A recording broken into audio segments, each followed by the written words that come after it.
Good morning, good afternoon, good evening, whichever the case may be. For all of you listening out there across the crazy planet Earth, welcome to Vestiges After Dark.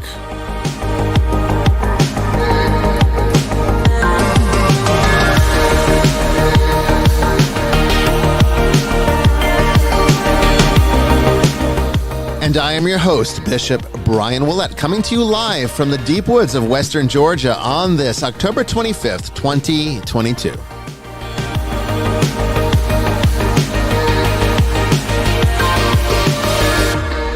Tonight, it's open lines, open topics. The most popular kind of show that we do, believe it or not. You guys love this, at least according to the numbers, so we'll guess we should do more of them.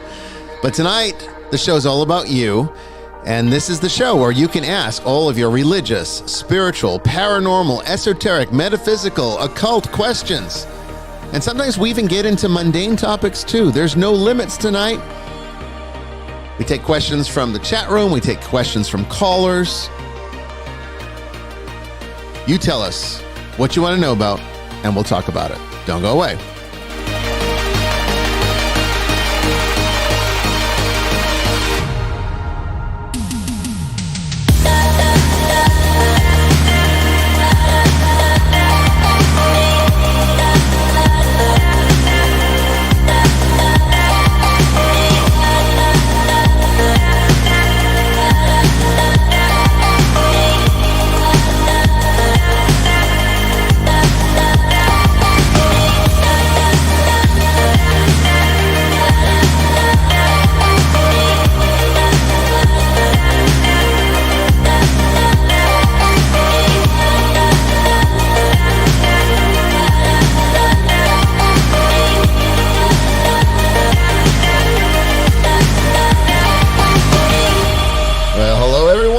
I'm so happy to be here with you tonight for this evening's Vestiges After Dark. It's always so much fun to do this one. This is a nice kick back and relax kind of show because we don't have a guest. We don't have the usual stressors of having to prepare. We really just kind of go with the flow on these open lines, open topics episodes, and I just love them. So it's going to be a lot of fun. And hopefully the usual adventure will ensue. That's what we always strive for here when we do this kind of show.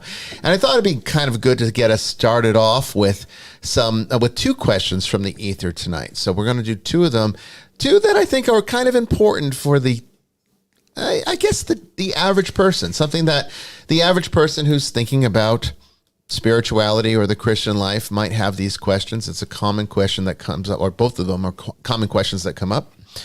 So we're going to cover those tonight. But first, we have, what are we drinking tonight here? We have an citron soju. A citron soju. Oh, yeah. Cheers. Yeah. From Korea. Their national drink is soju. I like this one. Yeah, we've been doing soju for the last couple episodes, and this is the third one? Is it the third one? Third one I think we've tried, yeah. We have an apple mango left as well. This is what got me in trouble when I was stationed in Korea. Yeah, this is going to get me in trouble tonight. This is good. Yeah, I like this one. Thank you.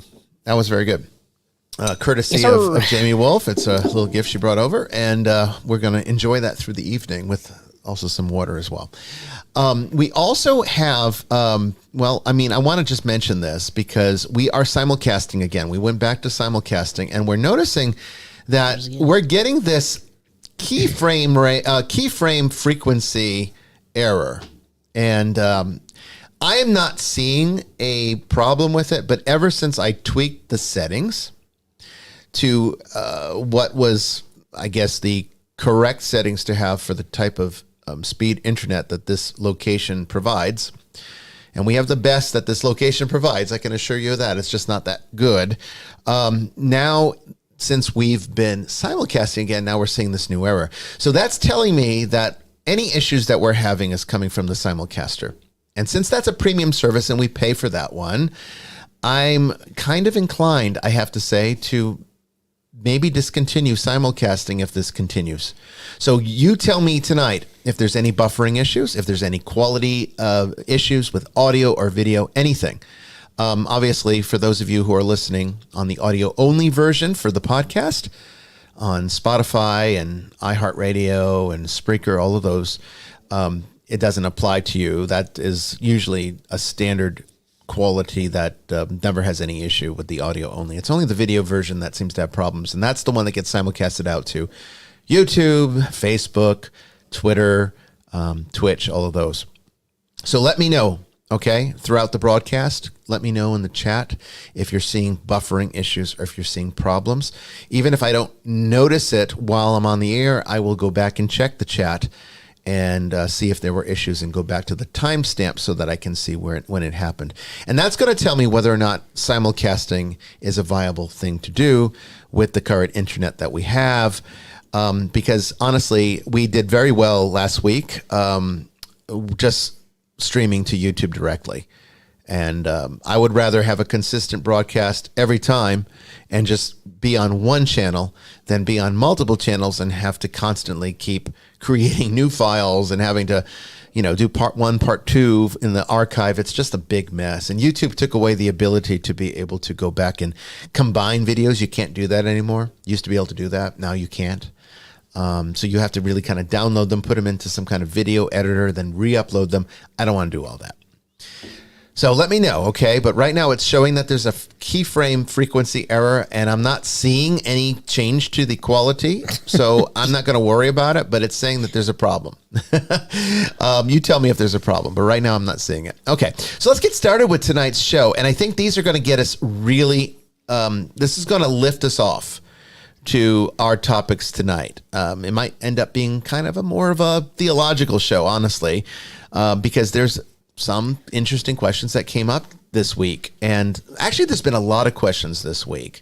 And they're not actually from Brandon, believe it or not. They're actually from other Brandon's people. taking a break. No, actually, he didn't take a break. It's just the questions we're taking tonight were not from his, but he kept giving us some. But tonight we're going to go with a couple new ones. And one's a question, one's a comment, okay? So we got 2 tonight to get us started off, and then we're going to jump right in, bring Father Chris on, and we're going to have a lot of fun. Okay, so this is from Jackie on the Nicolaitan Network. And the reason I'm sharing this one is because this is a big pet peeve of mine. If you watch the live stream of the Mass and you hear my sermons from week to week, you know this is one that pisses me off. We just talked about that, too. Because I'm always talking about it. When am I not talking about this one? Okay. But I talk about it so much because it is so prevalent. This is something that keeps coming up over and over and over again. So let's talk about it, and then we'll break them both down, okay? So the first one is this.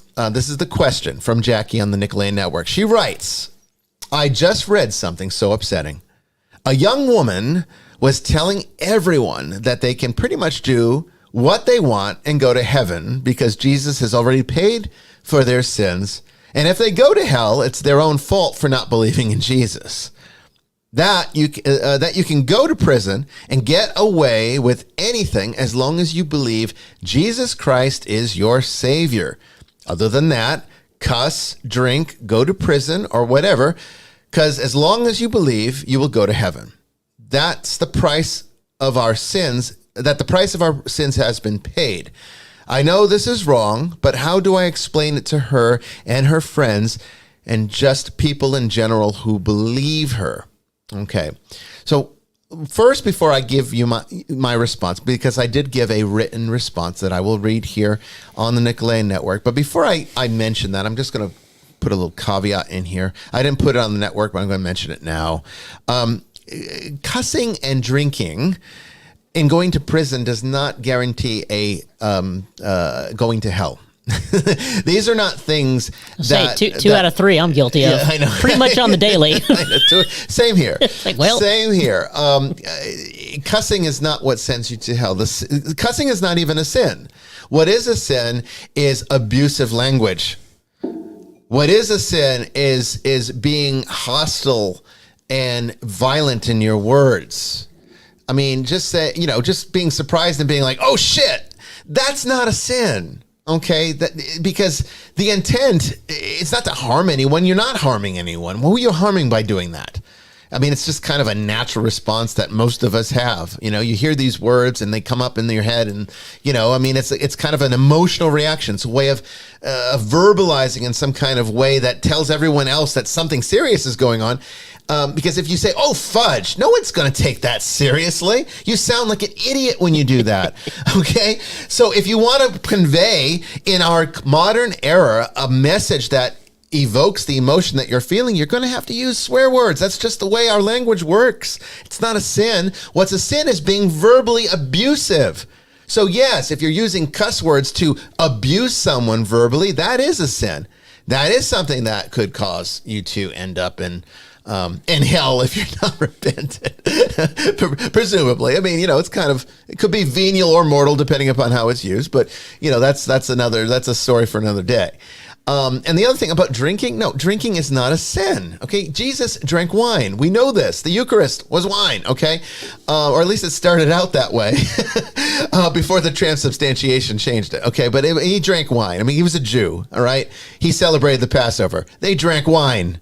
You didn't have grape juice back then. As soon as you crushed grapes and you put them aside, they were already fermenting within a couple days. It was so hot out there. You didn't have refrigeration. You didn't have preservation techniques that we do today.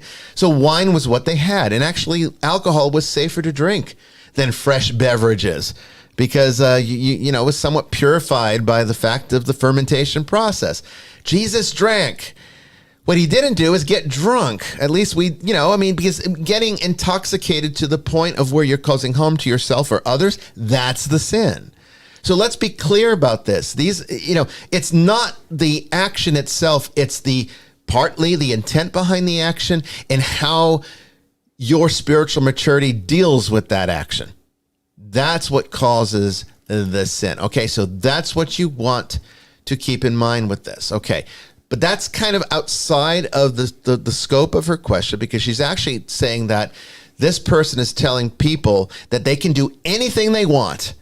I think she was using cuss and drink and go to prison because in her mind, those are things that are big deals. In my mind, they're not such a big deal. I mean, even going to prison, it's like, just because people go to prison for writing bad checks. I mean, right. That's not going to send you to hell. No. I mean, not necessarily. It could be a mortal sin if your intent there is to actually defraud and harm people. But I mean, if you're just, if you're an impoverished person who truly yet does not know better and makes mistakes socially that leads to crime, that's not necessarily a cause for mortal sin or an action of mortal sin. It can sometimes be venial. It's all very individual. The point is, let's not use black and white language like these are things that are sins and these are things that go to hell. It's always, you got to look at the intention and you have to look at the culpability. Those are the two most important things. And usually the intention is decided by the culpability. Okay? If a person has a Tourette syndrome and they're shouting out fuck, fuck, fuck because that's their tick. And I've seen it. All right. I've been in clinical situations where they have these weird tics where it's like the F word. Okay. Usually, yeah, the F word's the favorite. That's the favorite. Isn't it weird how it works that way? I've witnessed it a few times. Yeah. Yes. I mean, that's not a sin. All right. That's the culpability is not there and there's no intent there to harm people. They're not being verbally abusive. That's a problem with their neurology. Okay. So we can't just make it black and white. That's the first thing to understand about this. But let's say what we're talking about here are people that are being verbally abusive. Let's say we're talking about people who are getting drunk and destroying their lives, the lives of their families with alcohol. That happens. I'm the first one to admit it. There are people that should not drink because they're not socially responsible. Drunk driver took me out.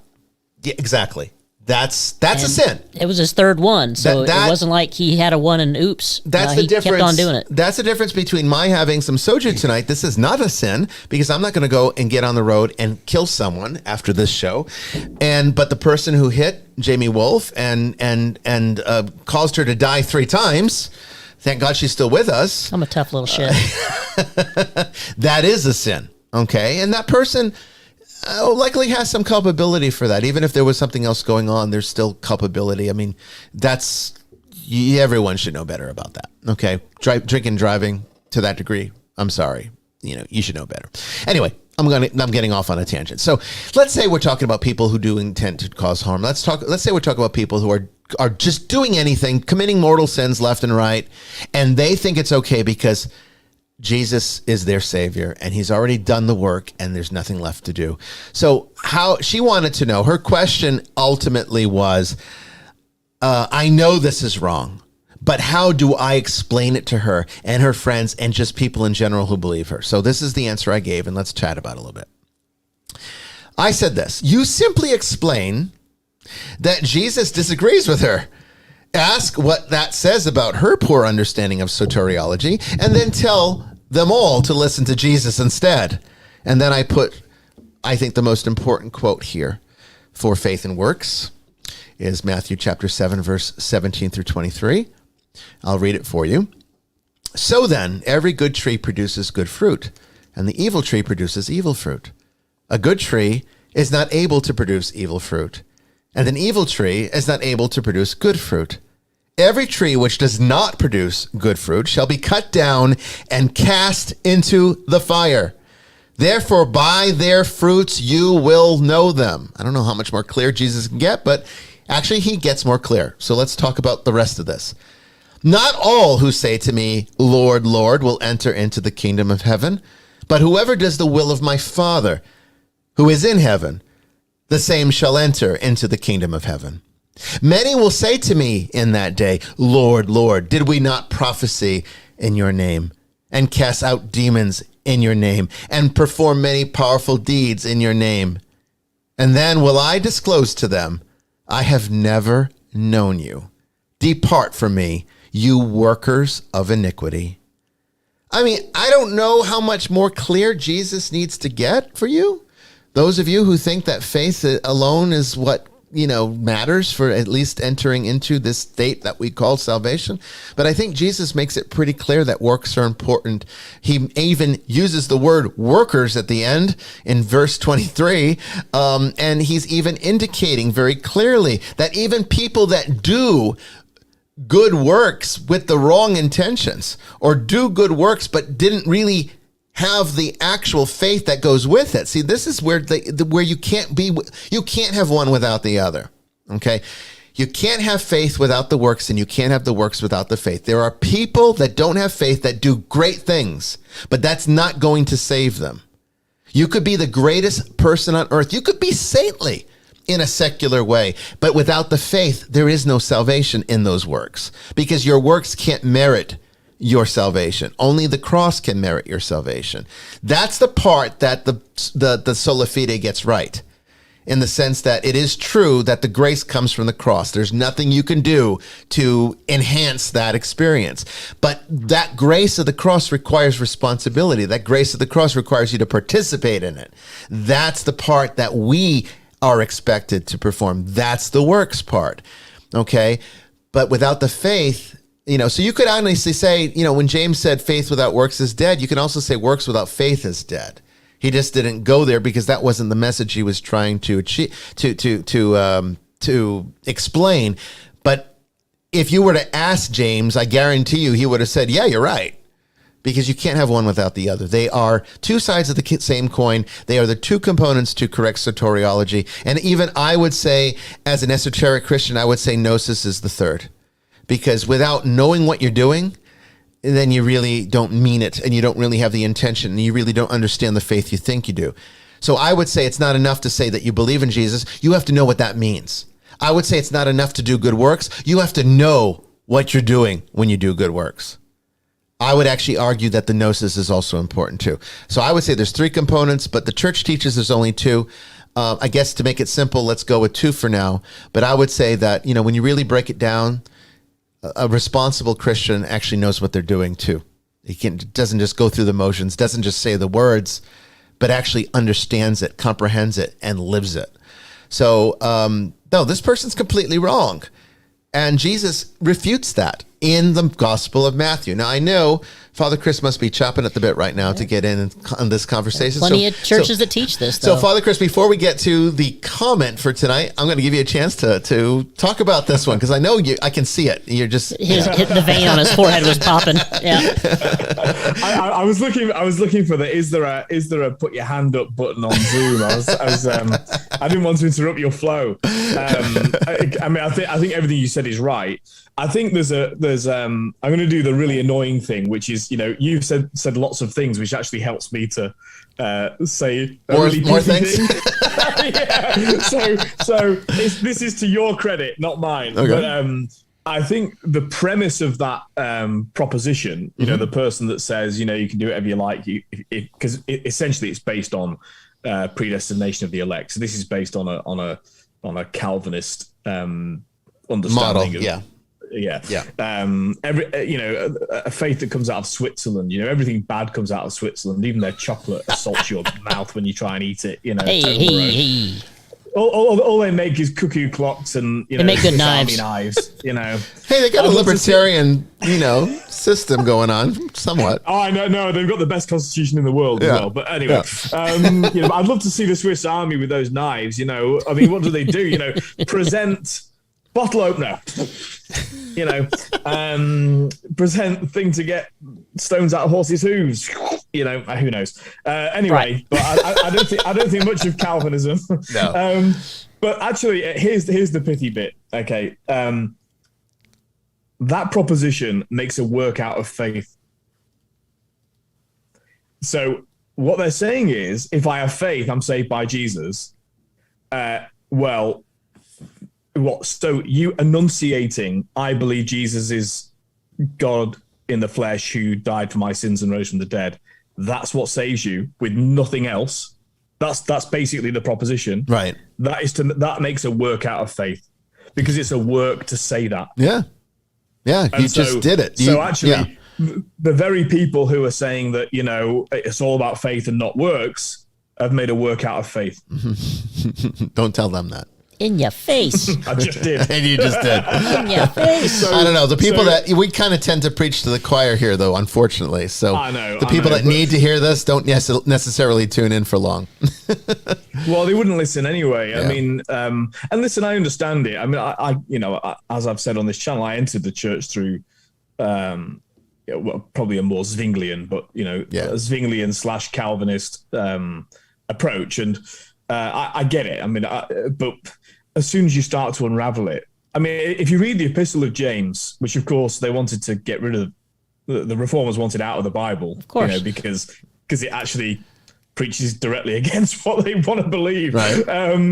You know, he talks about works and faith, and he says, you know, you can see in the life of Abraham that, what do you see in the life of Abraham? Well, he's willing to offer his son for the sake of being right with God. Right. That's a work, but that work displays his faith. Right. And again, I mean, to go back to Jesus, I mean, what's he got to do with it? But, you know, let's go back to Jesus. You know, I was naked and you clothed me. I was hungry and you fed me. Well, are they not works too? Well, it's the corporal works of mercy. It's not the corporal faith of mercy. Yeah. I mean, yeah, that's right. I mean, let's face it. Jesus was always concerned about what you did, not so much what you believed. I mean, there was belief. Obviously, he talks about that. But when you really break down the gospel message, it's about what are you doing with your life, not what you believe about your life. The Pharisees believed a lot of good things too, but they didn't live them. And that's what he called as hypocrisy constantly. And they hated him for it. And also, they bound up burdens on other people. Yes. So, you know, it's one thing for, and this is actually a crucial thing about the Christian life. One of the articles of religion in the Church of England's Book of Common Prayer, the last article, the 39th article, I think it is. We can argue about lots of them, but not that one. It says that Christian men's goods are not in common. Yeah. In other words, private property is Christian. Now, people then, especially neo-Marxists, the social justice warriors, they'll point to Christ, certain passages that, of St. Paul, and they held all their goods in common. You know, well, you even see that in the Acts of the Apostles too, so they use that as well. Yeah. But they missed the crucial point. It was voluntary. Yeah, completely. And so there's nothing wrong with wanting to pool and share your property. You know, we could all decide, look, you know, we're gonna build a castle in Georgia and we'll all contribute our finances and that's our choice. Well, I get the land if you want to do it. I'm all over it. Absolutely.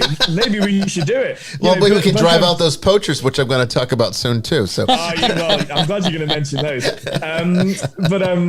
You know, but that's our personal choice. Now, it's true to say that those Pharisees, there's nothing wrong with those Pharisees, right? And a strong school of biblical thought thinks that Jesus is from the school of the Pharisees. Well, he was too educated. Yeah. Yeah. Well, but it's why he's always interacting with them is because he's one of them. right? Yeah. I'm not, not a Pharisee as we now understand it, but as was then. Right. And so there's nothing he's saying that they're. If you look at when he attacks them, it's always about them transferring their expectations onto other people. Mm-hmm. That's when he attacks them, right? Because they're basically judging people, right? And so, so there's nothing wrong with the Pharisees saying, "I'm not going to work on the Sabbath. I'm not going to pick corn." He doesn't tell them you've got to pick corn on the Sabbath. He doesn't say that. Right. He just says, "Don't have a go at me for healing people on the Sabbath." Right. So, and going back to the last thing I'll say, and I'll let you carry on with the comment. But the last thing I'll say, and I did briefly mention it in the comments on YouTube, is that alcohol's an easy one to pick. Alcohol, like any substance, is neither sinful nor virtuous. Right. No. Only neutral. human beings can be sinful or virtuous. Right. We have the ability, we have the human soul, which allows us to do wrong. Okay. Sorry, and this does touch on the answer as well, which is to say, if they believe that Jesus sends us to heaven no matter what we do, it makes a mockery of the fall. It makes a mockery of freedom of choice, of will, of all of the things that are God-given, which actually necessitated the cross. Right. So the whole thing, it just obliterates Christianity to hold that point of view. But going back to any substance is neither good nor bad, it's how it interacts with us. So you describe situations where it interacts with you. So, if when I drink alcohol, I become a raging, violent man, right? I become unemployable and aggressive and criminal and all the rest of it, then it's not good for me. And actually, therefore, for me, it is now a sin if I drink. Yeah. And this is how sin works. This is what it is on the individual level. It's the intent behind things. Because look, what do you need to do to commit a mortal sin, for example? It needs to be something quite serious. Grave matter. And you need your grave matter and willful, intent, full knowledge, volitional, full knowledge. Yep. Yeah. So now, if I know that that's how alcohol interacts with me, then it is therefore a mortal sin for me to drink. Yeah. Okay.